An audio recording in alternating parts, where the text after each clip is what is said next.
Um, Tell people. You have the comments up this time. I have the comments up. Okay.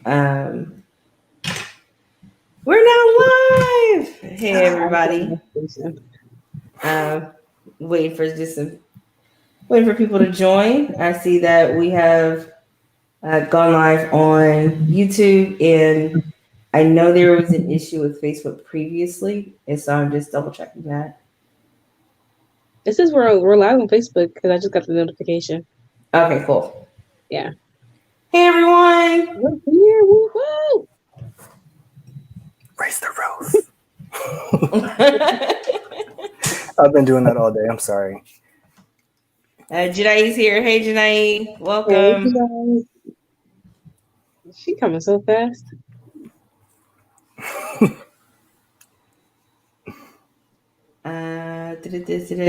We have an interesting icebreaker today. Thank you, Jason, for joining us. I really appreciate it. Yeah, no problem. Just because I know that. Rachel's here. Well, I don't have butterflies. Hey, Rachel. Rachel.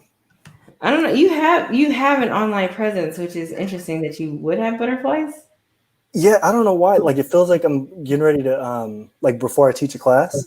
Like yesterday, before I did my Zoom class, I had butterflies. I'm like, okay, I'm not even going into a space with these people. But like jitters. Yeah. Apparently, it doesn't go away. My mentor from grad school, she talked about first day jitters. She's been teaching for 23 years, and she said she got jitters on the first day of school, and she said it never goes away. And I didn't sign up for that. So. Yeah, I think that you're just gonna have it. It's gonna be okay. Pass me the pill to get rid of that. No. Just every day, get used to it, or just prepare. I don't know. It's bound to happen. So thank you everyone for joining. This is Take Up Space Podcast live recap. We are here every Thursday, 7 p.m. ish. We got the production down. Now it's time to get the times down. So we're good the third time. Yeah, I think it's getting better. I'm just saying, as someone who has never been in this space before, 5 o'clock hit and I panicked. I was like, wait, did she forget? No, it was 5 till, and I was like, am I still asleep? No, I'm at my desk. I don't think I'm still. I was asleep, telling myself that I was still awake, and it was a lot going on. It was a lot happening. So then I realized, I need to get up and get everything started. So yeah. So this week's episode, we had Jason on, who we got to chat about working with what you got. And a lot of that was wrapped into what we see success as, what we see our dreams as, and all those kinds of things. So in that same vein, for our icebreaker, before we get to that, if you haven't already, make sure that you subscribe or follow Kayla at The Buyer's Journey, where she talks about, eventually you're going to do this intro, and where she talks about her journey as with her son Daniel and Dylan. Daniel is autistic, and he is learning how to communicate with the world in very unique ways, and he's learning sign. He's in school. He is doing all kinds of amazing things, and she posts about her journey on Instagram. So just make sure that you follow her there on Instagram. Also, you can follow Jason at JJ_Newberry on Twitter and Instagram. Yep. All that stuff is out the way. Great. Get into it. When you set goals, do you go big or stay small? Like, are you the person who's like realist, pessimistic, side, or are you like, look, if we're doing it, we're gonna go big, we're gonna be extravagant. This is what I'm going for. For me, it depends on what goal that I'm trying to reach. Determines how big or how small I would go. Like, for instance, currently saving up for a home. I'm not trying to buy a mansion. However, like, I want a decent sized home, maybe like a 5-bedroom home, but that doesn't mean that I'm going small. Hey, Tamara. Doesn't mean I'm going small, but I feel like I'm right in the middle of it. Like, for going small, I feel like that's more so short-term goals, I guess. For me, I would go small for. Okay. And I would, I was just saying, okay. I was listening. Oh, Using my active listening skills. But yeah, but that really, but for big term or big goals, I don't necessarily put all my eggs in one basket because I don't want to be like, oh man, I don't want to miss out on any opportunities where all my eggs are in one basket and I could have just easily spread them out so that way I can still progress and move forward. Like, I have different options as opposed to just one big thing that's just like, I don't want to regret it in the end, basically. So that's just me. Which brings up on what it is. Okay. Comments, people. Janae, initially she said she does both for short and long term, but she says she takes it back. She goes big. Can you explain what that means, Janae? Jason, what about you? So I just bought a camera, so I go big. So yeah, I think I go big more often than not because I don't set small goals for myself, like those miniature milestones. I'll think of like the big picture of the main goal that I'm going after, and then I'll work backwards where I'll build like I'll set milestones for myself, and so I'll do it that way. But for the most part, I don't look at the milestones. It's just like that's just something I'm passing. So I think I go big, and like for the camera, it was like I could have started with something smaller, but then I was like, okay, if I'm going to do this, then I should get what I want, and I should set myself up for success and save a lot. Mm-hmm. So I saved for a long time, did a lot of research and everything, and then made my big move for that goal. Yeah. Big on research. Yes, we are similar and opposite in that way. Let's see. Janae says life is too short not to achieve goals to the best of your ability. That's very true. I would agree with that. I just got a text from Lenora saying that it looks like I'm waving to her I want to say exactly what she called it to. Oh God. Pod Broad Streamcast.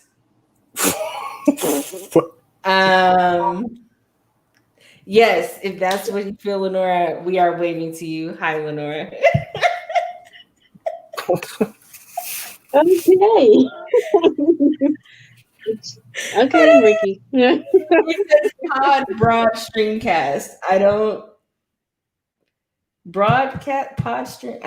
It's a lot. It's a lot. Jocelyn says, hi, Jocelyn. Welcome. Is there a difference when it comes to, are you taking different steps when it comes to going big versus going small? Like, what steps is differently that you would take versus if you were going big and small? Either or, yeah. Oh yeah. So I think for me, like the going big thing. So I'll just stay on the camera thing for now. One of the small goals for myself was actually just deciding to get the camera because Leah knows this. I have, I'll ruminate on things forever and I'll just keep going over scenarios over and over again. And so I gave myself a deadline, like, okay, you have 2 weeks to figure out if you want to get this camera and to rationalize it in your head. So that was one goal that I set for myself. And then I spent another week just doing research on cameras and figuring out what would be like the best choice for myself. So that was another goal that I set to actually make an informed decision. And then it was saving up the money, which was the big thing for it. which was the big step for the goal. Yeah.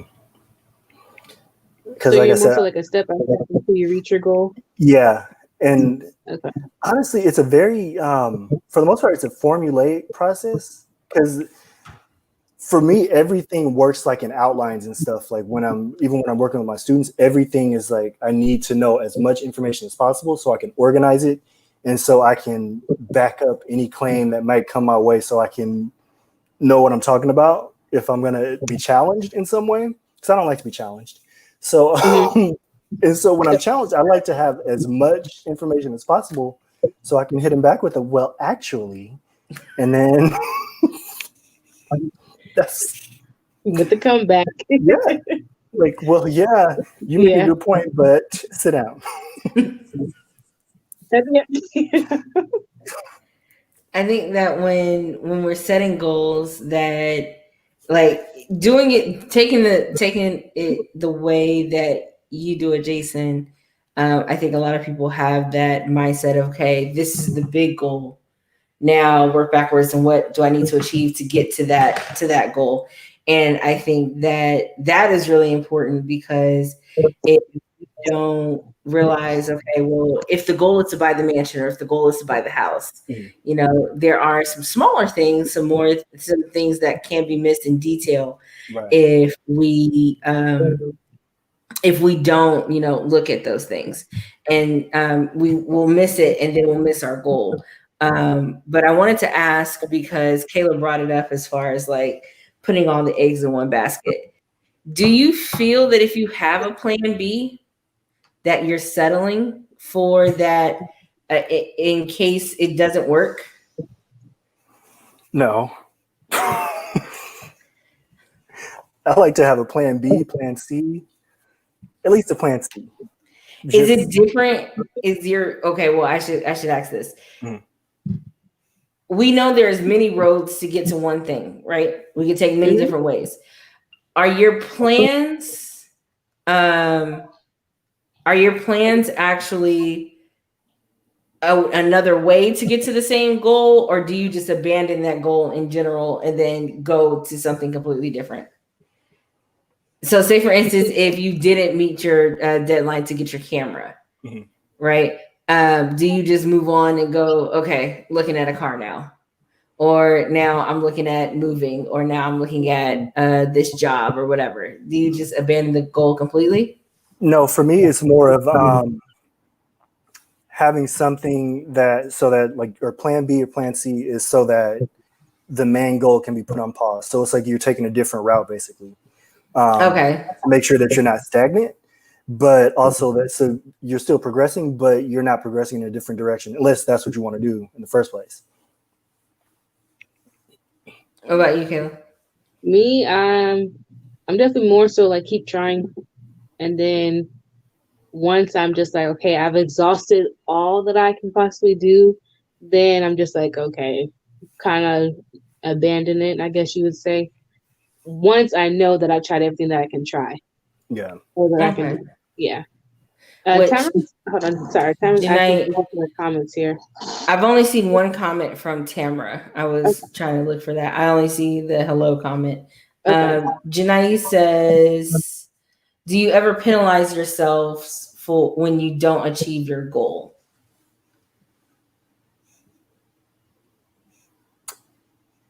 Yes. Like penalize meaning what? Yeah, I beat myself up. Just basically, sometimes I can run into the habit of getting stuck in that loop where it's just kind of like, well, you didn't meet this goal, so what's wrong with you? And just kind of that negative self-talk. But I don't like penalize myself by like, oh, okay, I can't have bread for a week because I didn't. I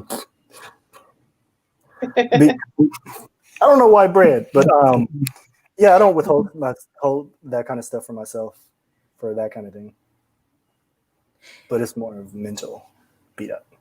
Oh, well, when I think of penalize, I don't think the word penalize is the word I would use. Most of my goals are attached to rewards anyway. So if I achieve the goal, I get the reward. If I don't achieve the goal, then I don't get the reward. And so whether that be, a shopping spree, whether that be a night out or a day off. There are no more nights out. There are no more nights out. You can't use that. I can sit out in the backyard, but as far as actually going out, whatever, outside is closed. But yeah, I don't necessarily think of it as a penalty. Like I've been procrastinating for like 2 weeks to do something, and I know that actually I haven't surprised. I just realized I haven't done it because I haven't attached a reward to it. Shame on you. I know. You need to fix that. I just realized it. Horrible. At least you recognize that. Yeah. What about you, Kayla? Do you penalize yourself if you don't achieve your goal? I'm more so like guilt trip myself. Like why have I not achieved my goal by now? But penalize. That's the only thing I'll say. I guilt trip myself, and then I'm just like, oh, it's okay. I can get back to it if I really wanted to. Yeah. It's about getting back on track. Yeah. Let's see. Janae says that going back to the Plan B conversation, Plan B is needed sometimes because life just happens and doesn't go the way you want it to. So it's good to be prepared. That's true. It's good to sometimes have a Plan B, but does that Plan B mean that you are sidestepping your goal, or that you are, or does that mean, or that you are moving towards your goal, but in a different way, like you're taking a different route to get there? Jocelyn says, yes, having that gut guilt is painful. Yeah, because it's all in here. It's all in here. And you feel it all in here.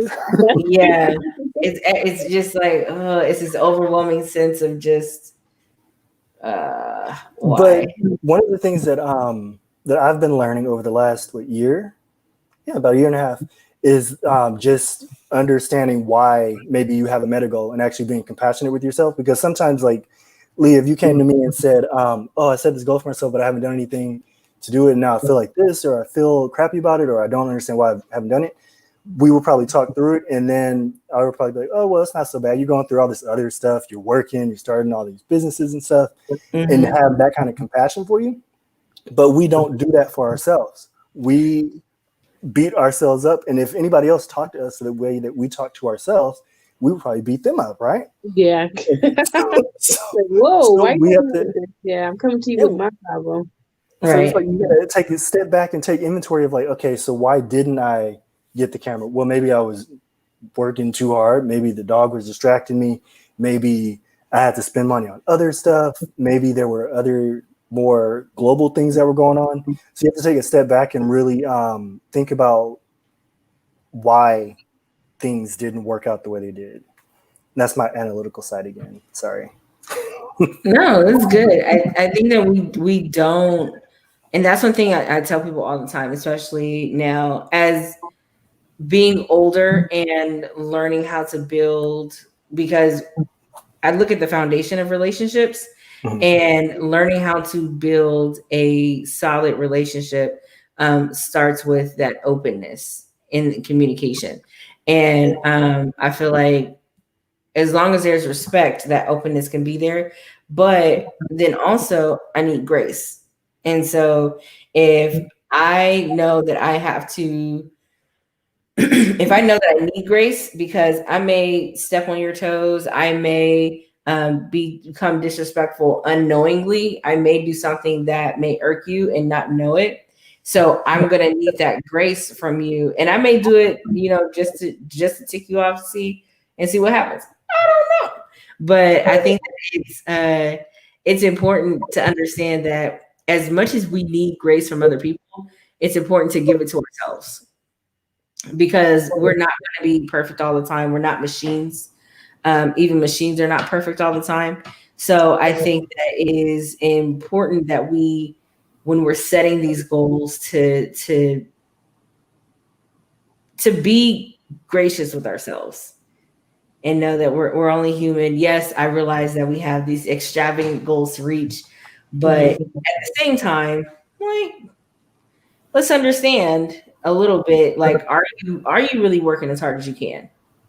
How many hours have you actually wasted? How can we not waste so many hours?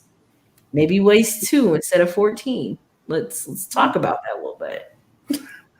Do you feel like, especially, so say for instance, going for jobs, do you feel that, let's say like a promotion, people tend to talk themselves out of it because they want it so badly?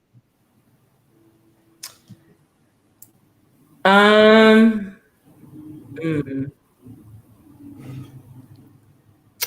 don't talk myself out of it because I want it so bad. I talk myself out of it because of imposter syndrome.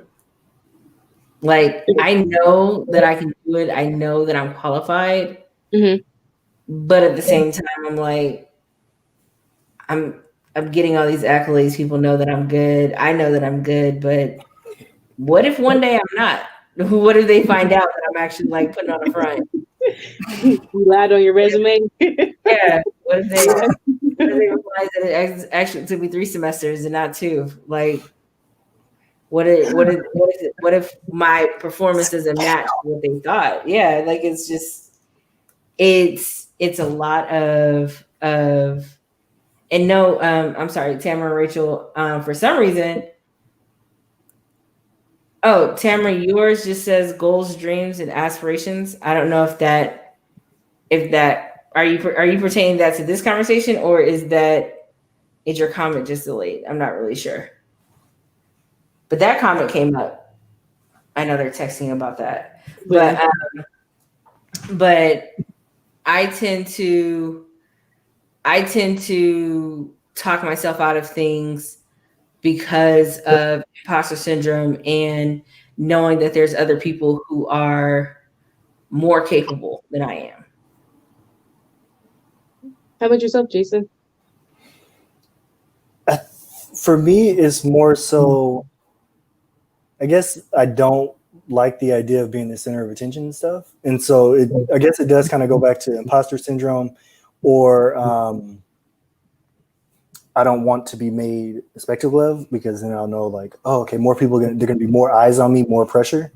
And then also, yeah, it is that idea of, okay, if I get it, or if I go for a promotion or something, what if I don't get it? And then I'll just kind of talk through all these different scenarios, and it's like, okay, maybe it's just not worth it to even pursue it.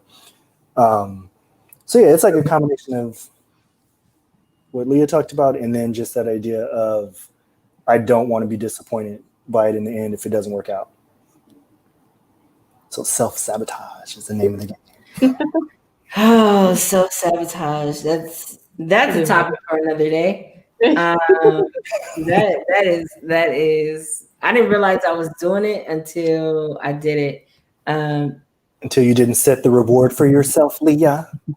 I'm telling you, I'm just like, I have such a fear of success that I would rather not get self-sabotage and like, come on, I don't want to be successful. What? In the episode, we talked about how we plan for our goals, how we plan for our dreams, but we plan it around, like, I use the example in the episode. I've been wanting to start a business, like legit start a business for the past couple of years, but I didn't do it because I wanted to wait till I was married. I wanted to wait until I was in some sort of established relationship where I didn't have other responsibilities outside of just doing the business. And so it hit me after I started the business that I may not get married. I may not have kids. I may not reach that, whatever it is, the degree, the job level, the whatever it is, I may not reach it. And because I may not reach it, doesn't mean that I have to stop. Or it doesn't mean that I have to wait, I should say, because what I end up doing was putting it off. I could have been well established in my business already, but I just kept putting it off because I'm like, no, I'll do it when I get married. I'll do it when I do this. I'll buy the house when I get married. I'll get settled down. Like I'll do these things. But instead of planning around a what if scenario, because if that situation doesn't happen, do I just not start a business? Do I just not do my passion, do what I love and things like that? So And that would be you penalizing yourself for yeah. right. Yeah, just like, man, like, so I think that sometimes we put unrealistic or even unchecked. Oh, Tamara said she did a what? Did I say that already? She did a watch party. Oh, you were doing a watch party. Oh, that's why. Thank you for sharing, Tamara. Appreciate you. She also asked a question. Do you resort to self-sabotage due to spectators or because you are setting a new tone expectation for yourself? First of all, I did not come on here to bare my soul. They calling you up. This is for all three of us. Okay? This is for all three of us. Well, Jake's the one who mentioned self-sabotage, so I brought it up. That's a direct shot at me. Yeah, I would say probably more so spectators, because I don't like to be like, I know I'm good at doing what I do, and I know that I'm good at a lot of different things. Mm-hmm. But I know that if people are watching me, then I'll feel pressure to actually do well and to live up to whatever expectations that I think that they have, and live up to the hype. And so my thing previously has been to just find a way out somehow. And so if I can't find a way out, I'll make my way out. I'll create it. Yeah. But that was before. Now I'm a changed man. What about you, Kayla? For me, it's definitely, it's more so due to spectators. So like spectators as far as like outside people, basically. Mm-hmm. I don't really like criticism, and I've been working hard on not actually taking criticism, but just understanding where they're coming from their point of view, is to better myself, and not just to talk down to me or to make me feel bad at what I'm doing, because I don't have all the skills in the world. I don't have all the experience in the world. So I do a lot. Well, not as much as I used to, but I would self-sabotage, where just like, I'm not showing up. I don't have to. It's not something that I want to do right now. And it brings back to, I'll just talk myself out of it, because there's always going to be somebody better. There's always going to be somebody there who has that experience. But by me self-sabotaging, I'm taking myself away from the situation or the experience that I'm trying to allow myself to get.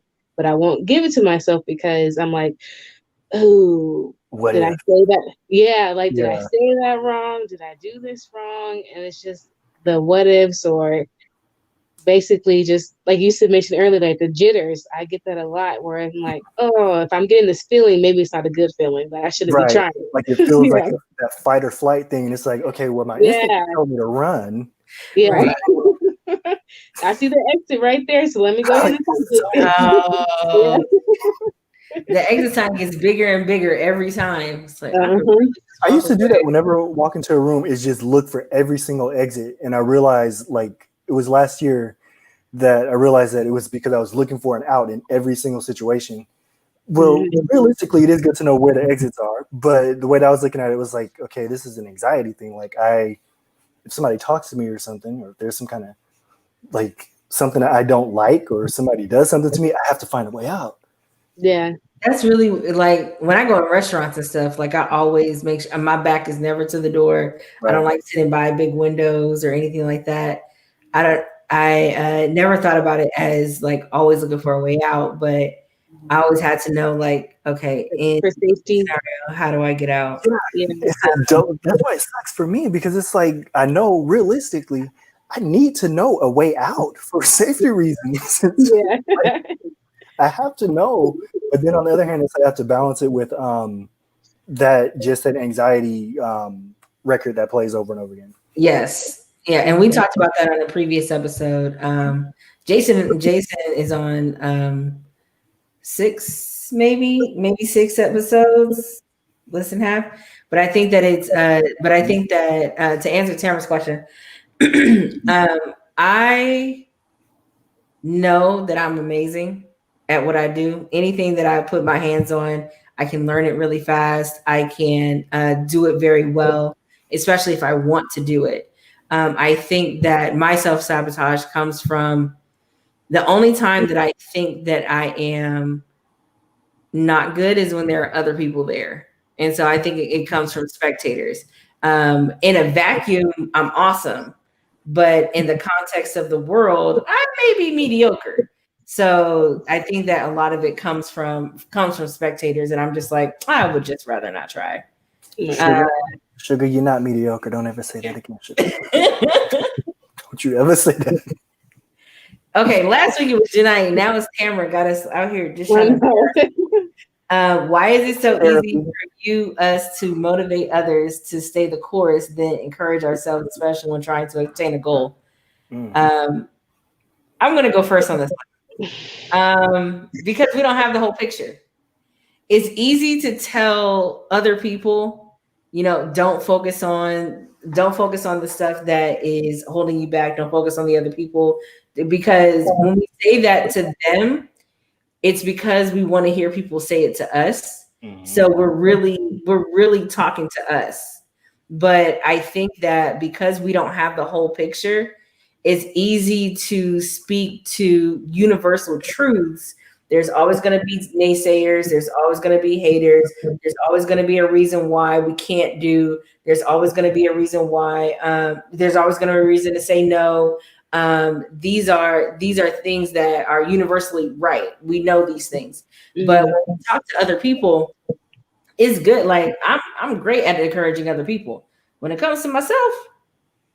But listen, my insecurities know how to talk to me specifically, and so because those things are louder, I can talk to myself, but my inner voice, I mean, it knows just what chords on the guitar to strum, what on the violin to plug in. Like it knows exactly what to say to like, yeah, just debilitate me and just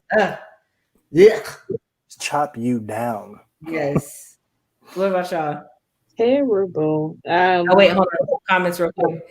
Jocelyn says, because we don't have to do the work. Yeah. Janai says, because we are aware of our own insecurities and boundaries. That's true. And she said it again. Yeah. So what was the question? Yes. Why is it so easy for us to motivate others to stay the course than to encourage ourselves? Jocelyn was right on for me. I have become extremely lazy. Like extremely lazy. Like in life? Bad. Huh? In life? Just life in general, work, everything. Besides taking care of my kids, anything that doesn't involve my kids, I'm like, do I really want to do this? It can wait. It can wait. Somebody else can do it. Like, I would sit there and complain. I'm like, I don't want to be here. Like, no. And then I always used to say, stop volunteering my services to people. Couldn't be like, hey, kids can do that. But now I have mentally taken on for myself, like, Kayla, don't volunteer. Like, no, you don't need to do anything. I hate that. So that's what I can definitely motivate others, but when it comes to motivating myself, I've got so strong with saying stop volunteering my services that I just don't even try anymore.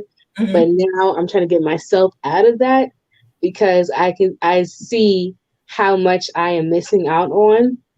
And I'm like, no, like it's okay for some things to be like, you know what, let me at least try it as opposed to, oh man, like, no, don't really want to do it, but I'll motivate you. You can go right ahead and do it.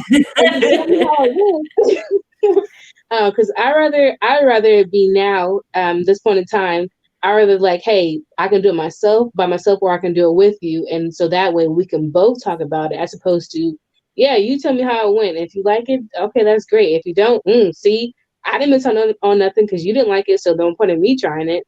Mhm. So that's pretty much where I come from in regards of I motivate you and I'm trying to motivate myself as well. Mm, That was deep. it was. Thank you.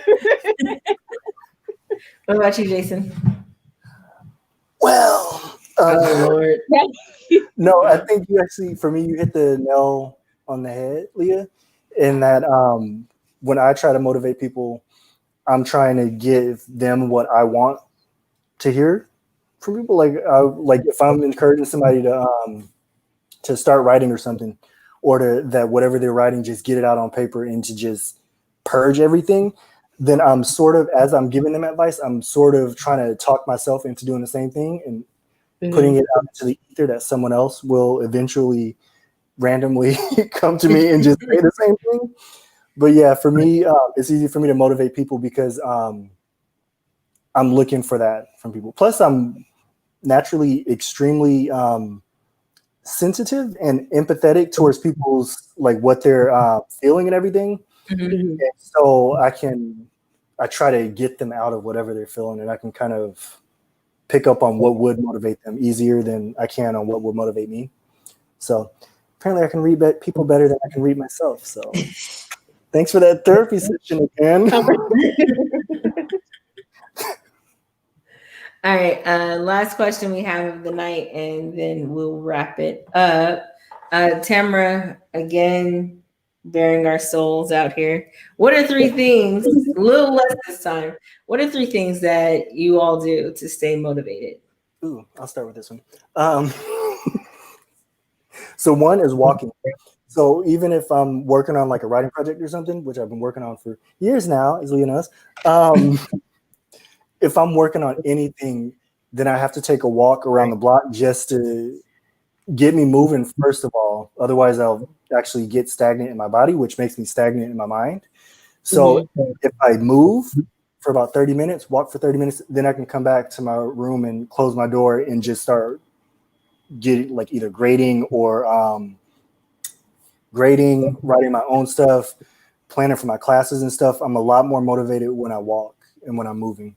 The other thing I think would be just setting like those little milestones for myself, like I talked about, having like the big picture, but also making sure that I have small markers that I can check off as something that I accomplished, so I don't lose hope once I don't have like the PhD by Wednesday.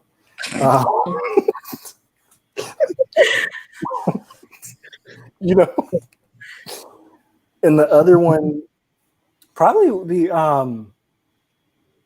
sleeping. Like I notice when my sleep schedule is better, it's a lot easier for me to focus. And when I'm able to focus, then I'm able to stay more motivated. Because if I'm just constantly getting distracted by things, then that's when I start to beat myself up and very easily distracted if I don't sleep. Because Same. yeah. Same. Okay. Well, my three would be one, I do weekly check-ins with myself. I just feel like it's definitely been beneficial for me. Excuse me. By checking in, I feel as though, okay, how did my week go? What did I accomplish? What did I accomplish? Basically, what I can take out and what I can put back in. Oh, excuse me. Also staying organized. I like being organized. So when something is not organized, I feel like just so cluttered, and then it gets cluttered in my mind, and then it just shambles from there. And the last thing, I don't really know. I just have those two things: organized and just checking in weekly. So I don't really. If I have a third one, I'll definitely let it be known. But at this moment, I just have those two. Okay. Have you said both? I check in regularly with my circle and make them aware of what my loose goals are and what my hard goals are. And if I do have hard goals, my Jocelyn says eating. If I have hard goals, I have a circle that is strong enough to check, hey, what are you doing? Did you get this accomplished? Jason knows he'll hit me Yeah. up like, so about Like, those yeah, receipts. like she randomly called once and was like, "Yeah, I'm cleaning the baseboards," or something really random. I was like, "Okay," and Jordan just said, "Okay." So what are you supposed to be doing? Like, let me procrastinate clean. That's what I do. I just randomly clean. Like, what are you doing washing walls? Okay, what are you supposed to be doing?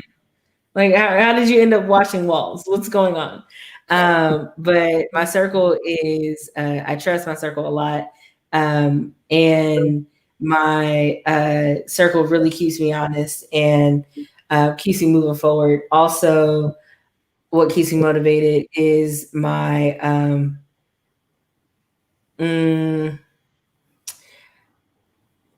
my current situation.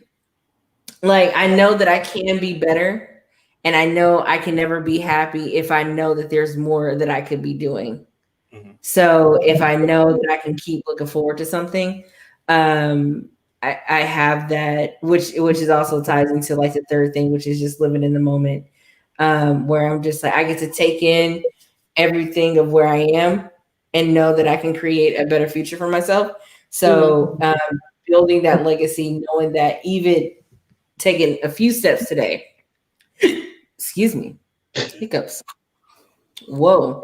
Taking a few steps today is going to propel me in the future. So those are just some of the things that I used to stay motivated. I make sure that I'm connected with people who are constantly moving, connected with people who know how to be in the moment and not complacent, but just like be able to take it in and just realize, hey, look how much you've accomplished. Like you're doing a lot. Taking inventory. Yeah. And so I think those are some things that definitely help me become motivated, especially when I want to stop or when I start procrastinating longer than a couple of weeks. Yeah. That's a new assignment. That's a new goal. Just kidding. It's part of the process too. Yeah, it is. And so that's really what helps me. And I appreciate those who are in my circle. You know who you are.